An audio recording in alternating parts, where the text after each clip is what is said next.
నా YouTube channel చూస్తున్న మీ అందరికీ స్వాగతం, సుస్వాగతం. లక్ష్మీనారసింహస్వామి యొక్క శక్తివంతమైన మంత్రాన్ని ఈ వీడియో ద్వారా తెలుసుకుందాం. శత్రువులు మిమ్మల్ని విపరీతంగా బాధపెడుతుంటే, భూత ప్రేత పిశాచ బాధలు మరియు మంత్రతంత్ర బాధలన్నీ మిమ్మల్ని బాధిస్తూ ఉంటే, ఈ లక్ష్మీనారసింహస్వామి యొక్క స్తోత్ర రూప మంత్రాన్ని ప్రతిరోజు ఉదయాన్నే నిద్రలేచి స్నానాది కార్యక్రమాలు ముగించుకున్న తర్వాత తమ కార్యాలకు వెళ్ళేటప్పుడు స్తోత్ర రూపంలో ఉన్న లక్ష్మీనారసింహస్వామి యొక్క మంత్రాన్ని 11 మార్లు స్మరించండి, వినండి. మీ యొక్క శత్రువులు మరియు భూత ప్రేత పిశాచాలన్నీ మిమ్మల్ని చూచినంత మాత్రానే పారిపోతాయి. కనుక లక్ష్మీనారసింహస్వామి యొక్క ఈ స్తోత్ర రూప మంత్రాన్ని పఠించి విని లక్ష్మీనారసింహస్వామి అనుగ్రహానికి పాత్రులు.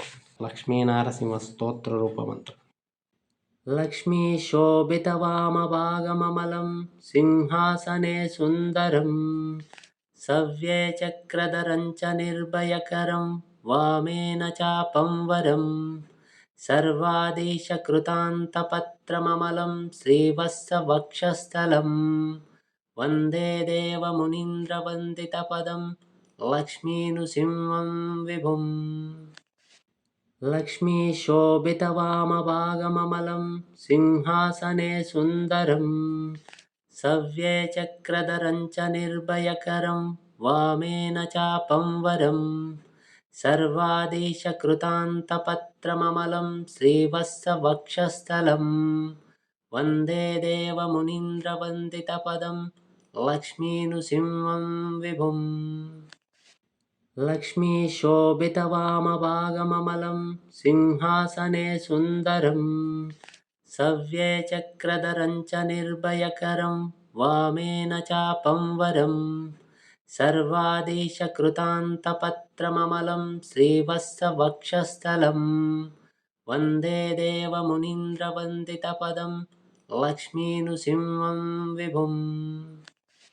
లక్ష్మీ శోభితవామభాగమమలం సింహాసనే సుందరం సవ్యే చక్రధరం చ నిర్భయకరం వామేన చాపం వరం సర్వాదేశకృతాంతపత్రమమలం శ్రీవత్సవక్షస్థలం వందే దేవమునీంద్రవందితపదం లక్ష్మీనృసింహం విభుం.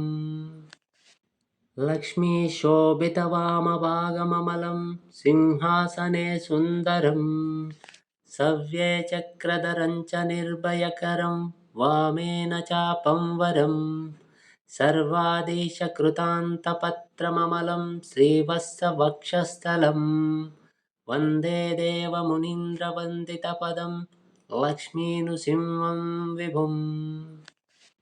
లక్ష్మీ శోభితవామభాగమమలం సింహాసనే సుందరం సవ్యే చక్రధరం చ నిర్భయకరం వామేన చాపం వరం సర్వాదేశకృతాంతపత్రమమలం శ్రీవత్సవక్షస్థలం వందే దేవమునీంద్రవందితపదం లక్ష్మీనృసింహం విభుం.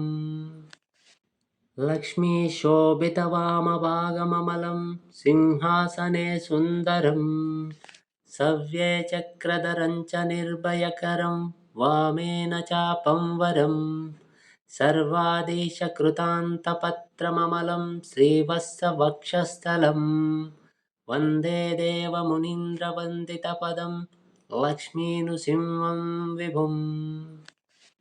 లక్ష్మీ శోభితవామభాగమమలం సింహాసనే సుందరం సవ్యే చక్రధరం చ నిర్భయకరం వామేన చాపం వరం సర్వాదేశకృతాంతపత్రమమలం శ్రీవత్సవక్షస్థలం వందే దేవమునీంద్రవందితపదం లక్ష్మీనృసింహం విభుం.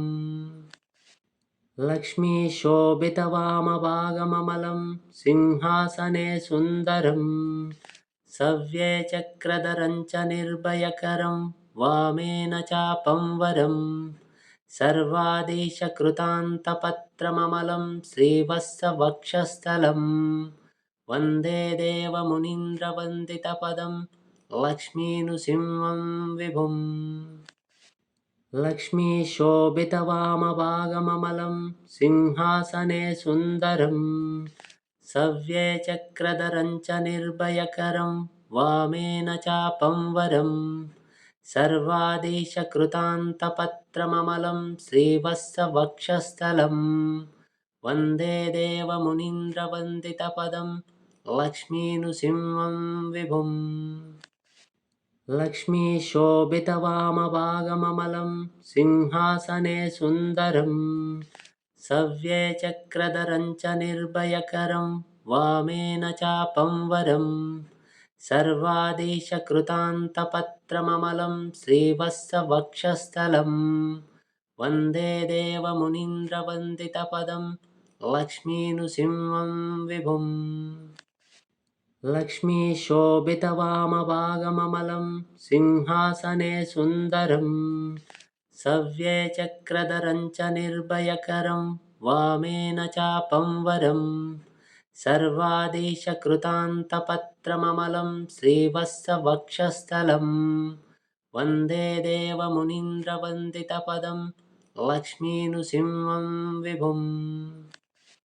लक्ष्मीशोभितवामभागममलं सिंहासने सुन्दरं सव्येचक्रधरं च निर्भयकरं वामेन चापं वरं सर्वादेशकृतान्तपत्रममलं श्रीवत्सवक्षस्थलं वन्दे देवमुनीन्द्रवन्दितपदं लक्ष्मीनृसिंहं विभुम्।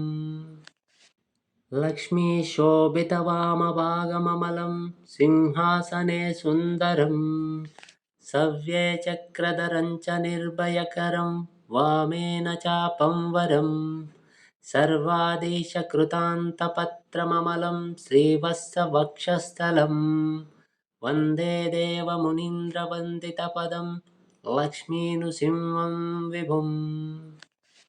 लक्ष्मीशोभितवामभागममलं सिंहासने सुन्दरं सव्येचक्रधरं च निर्भयकरं वामेन चापं वरं सर्वादेशकृतान्तपत्रममलं श्रीवत्सवक्षस्थलं वन्दे देवमुनीन्द्रवन्दितपदं लक्ष्मीनृसिंहं विभुम्।